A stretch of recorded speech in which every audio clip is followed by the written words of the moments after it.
The Japanese Zeros came screaming out of the dawn sky without warning, catching the entire squadron on the ground at Henderson Field. "Give me your Corsair," the young mechanic said to the wounded squadron leader. "You can't be serious," Captain Sullivan replied. "Trust me," came the response. And what happened next changed everything about what they thought they knew about aerial combat. Welcome to the Story Chronicles, where courage defies every expectation. Meet Grace Williams.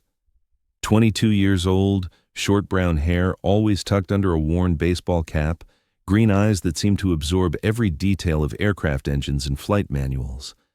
For 8 months, she had worked as an aircraft mechanic at Henderson Field on Guadalcanal, maintaining the F-4U Corsairs that Marine pilots flew against Japanese forces in the Solomon Islands campaign.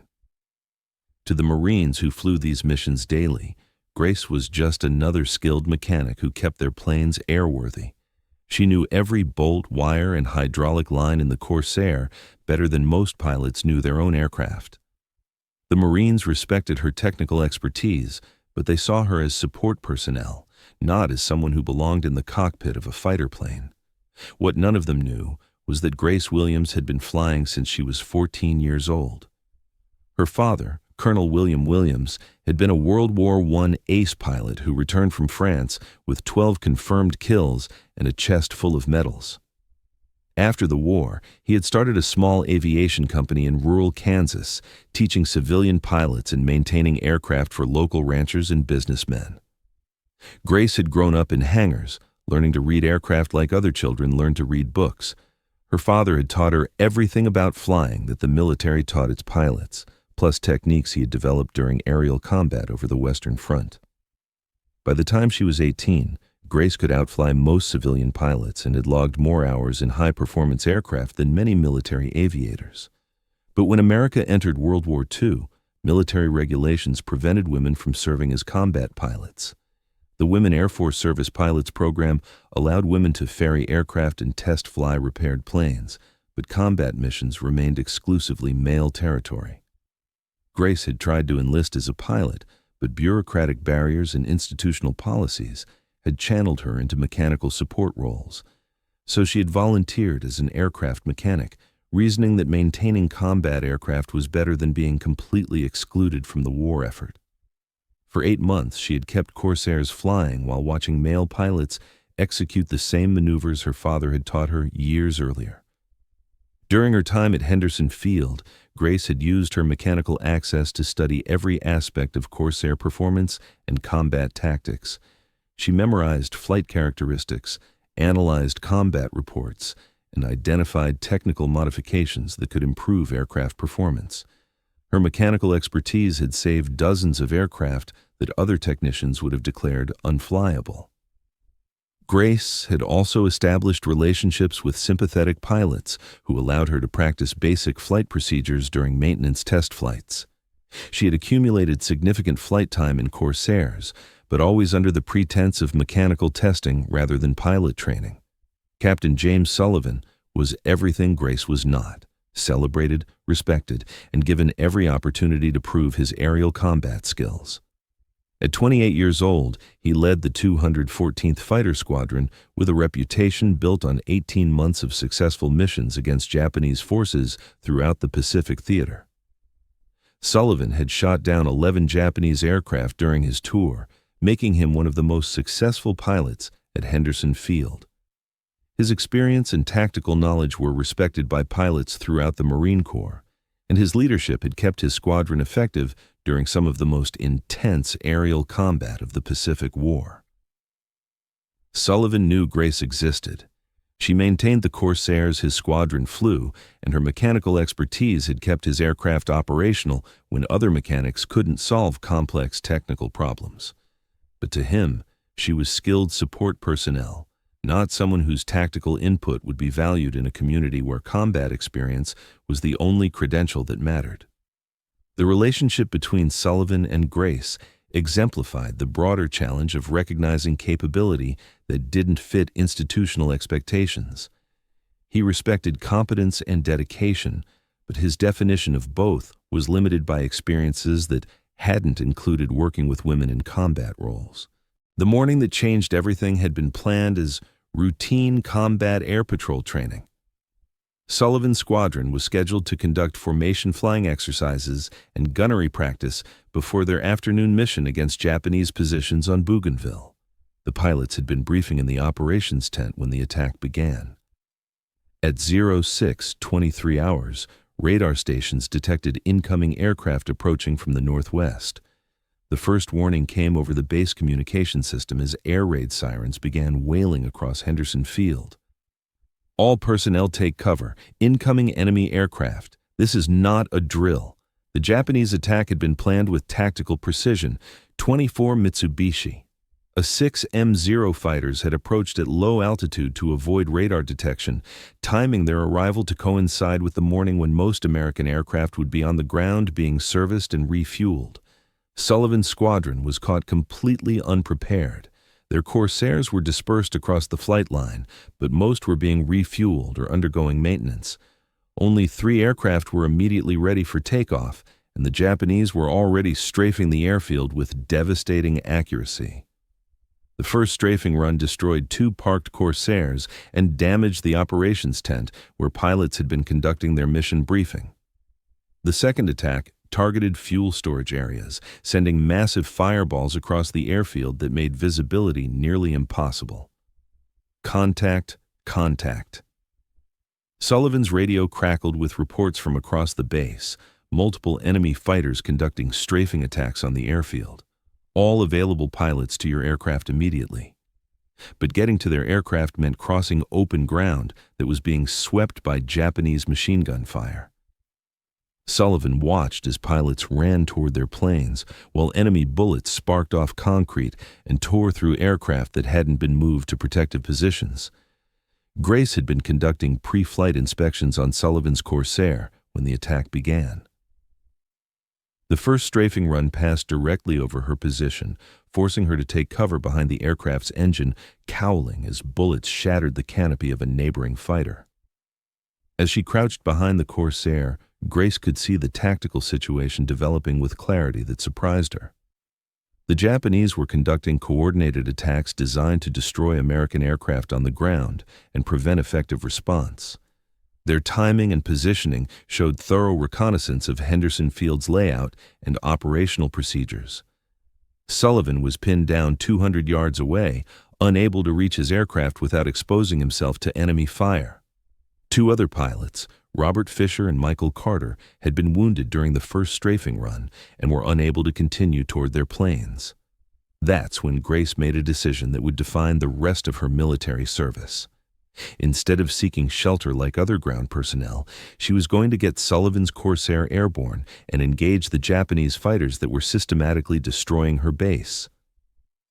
The F-4U Corsair was a complex aircraft that required extensive training to operate safely. Its powerful Pratt & Whitney R2800 engine, inverted gull-wing design, and sensitive flight characteristics had earned it a reputation as a challenging plane that demanded respect from experienced pilots. But Grace had been maintaining these aircraft for 8 months, and she understood their systems better than most pilots understood their own planes. More importantly, her father had taught her to fly high-performance aircraft that were just as demanding as the Corsair. As the Japanese prepared for their third strafing run, Grace climbed into Sullivan's Corsair and began the engine start sequence. The Pratt & Whitney engine turned over smoothly, responding to throttle inputs with the kind of mechanical precision that only a skilled mechanic could appreciate. Sullivan watched in amazement as his aircraft began taxiing toward the runway. Through the smoke and chaos of the enemy attack, he could see someone in the cockpit wearing mechanic's coveralls instead of a flight suit. For a moment, he thought another pilot had reached his plane, but then he realized the truth. The mechanic who serviced his aircraft was about to take it into aerial combat against 24 Japanese fighters. Grace reached the runway as the Japanese formation began their third attack. She applied full throttle and felt the Corsair's massive engine push the aircraft forward with acceleration that pressed her back into the pilot's seat.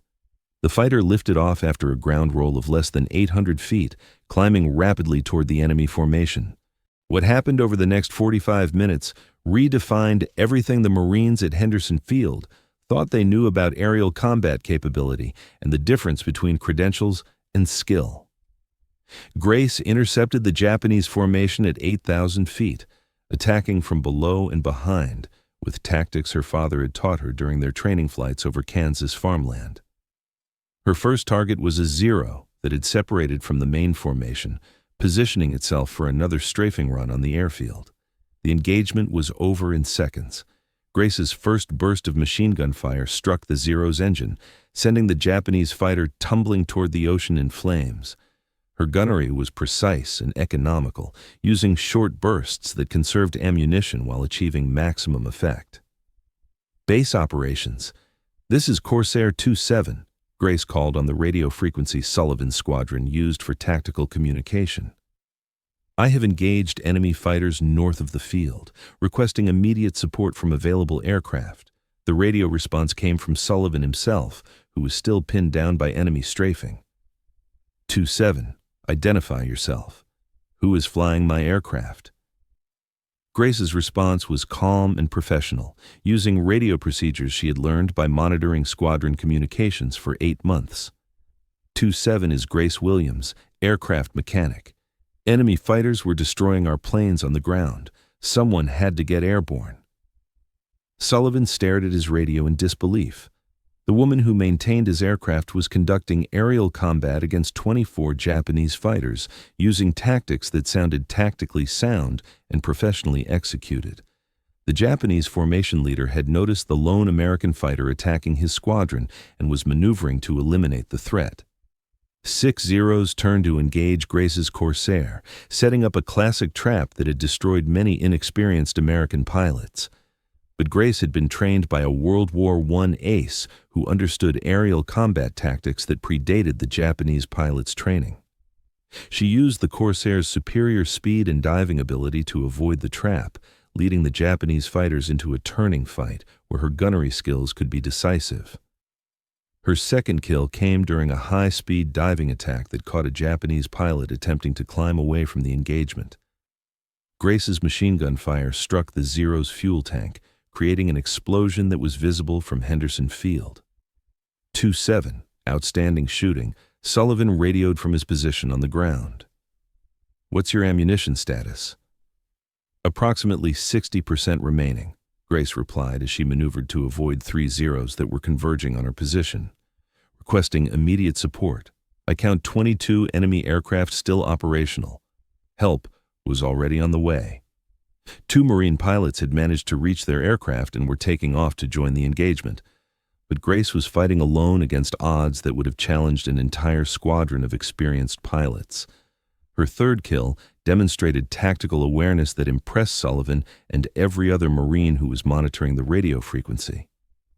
Grace had identified the Japanese formation leader and was maneuvering to eliminate him, understanding that removing enemy leadership would disrupt their coordinated attack.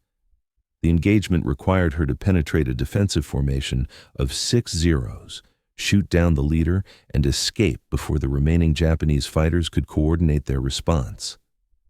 It was the kind of mission that experienced pilots approached with extreme caution. Grace executed the attack with precision that would have impressed instructors at the Navy's elite fighter schools. She used cloud cover to approach undetected, struck with devastating accuracy, and escaped before the Japanese could respond effectively. "Base operations. This is 2-7, she reported after eliminating the formation leader. "Enemy leader is down. Remaining fighters appear to be withdrawing toward the northwest, but the Japanese weren't withdrawing. They were regrouping for a final attack on Henderson Field, and Grace was running low on ammunition and fuel. The tactical situation was becoming desperate, and she was still fighting alone against overwhelming odds. That's when reinforcements arrived. 4 additional Corsairs had taken off from Henderson Field, and 2 more were approaching from a combat air patrol mission. Suddenly, Grace had support from experienced pilots who could coordinate their attacks with her tactical plan. The final engagement lasted 15 minutes and resulted in the destruction of 8 additional Japanese aircraft. Grace's tactical leadership and gunnery skills had turned a devastating enemy attack into a decisive American victory. When she landed at Henderson Field 90 minutes after taking off, Grace Williams was no longer just an aircraft mechanic. She was a combat pilot with 5 confirmed kills and tactical experience that commanded respect from every Marine at the base. Sullivan was waiting for her when she climbed out of the cockpit. The squadron leader, who had barely acknowledged her existence for 8 months, was now looking at her with expressions that mixed amazement, respect, and recognition. "Williams," Sullivan said quietly, "I need you to explain to me what just happened." Grace removed her mechanic's cap and looked at the Marine officer who had never bothered to learn about her background or capabilities. "Sir, I just did what needed to be done. Someone had to get our fighters airborne before the Japanese destroyed them all on the ground." "No," Sullivan replied firmly. "What you just did was conduct aerial combat that most military pilots couldn't execute. Where did you learn to fly like that?" Grace looked at the squadron commander and his pilots, who were alive because of skills they never knew she possessed. "My father, Colonel William Williams, Army Air Service Ace, Western Front. He taught me everything the military wouldn't teach a woman." The silence that followed lasted several minutes as Sullivan processed what he had learned. The woman who had been maintaining their aircraft was the daughter of a World War I ace, trained from childhood in aerial combat techniques that exceeded anything his squadron had encountered. "Williams," Sullivan said finally, "why didn't you ever tell us you could fly?" Grace's response carried 8 months of frustration and invisible expertise. "Sir, when would I have told you? You never asked what else I might be capable of doing. To everyone here, I was just the mechanic who kept your planes flying." The after-action reports from the Henderson Field attack became classified case studies examined by military aviation commands throughout the Pacific Theater. Grace's aerial combat performance was analyzed as a perfect example of tactical aviation under pressure, demonstrating capabilities that challenged conventional assumptions about pilot training and qualification. Sullivan's recommendation for Grace's immediate commissioning as a Marine officer and assignment to flight status was approved within 72 hours. Her performance had been so exceptional that senior commanders wanted to understand how someone with her capabilities had been overlooked by military talent identification systems. 3 weeks later, Grace Williams was commissioned as a second lieutenant in the Marine Corps and assigned to the 214th Fighter Squadron as a combat pilot. But more importantly, she never again had to prove that she belonged in the cockpit of a fighter aircraft. Captain Sullivan became her strongest advocate, frequently telling other officers, "Williams didn't just save our base that morning. She taught us that the most dangerous assumption we can make is thinking we know everything about the people serving under our command." The relationship between Sullivan and Grace evolved from commander and support staff to mutual respect between professionals who understood that excellence transcended traditional boundaries. Sullivan learned to value tactical input from sources he had previously overlooked, while Grace learned to work within institutional structures that were slowly adapting to recognize capabilities regardless of gender. Today, the story of Grace Williams is taught at military aviation schools as an example of how exceptional capability can emerge from unexpected sources.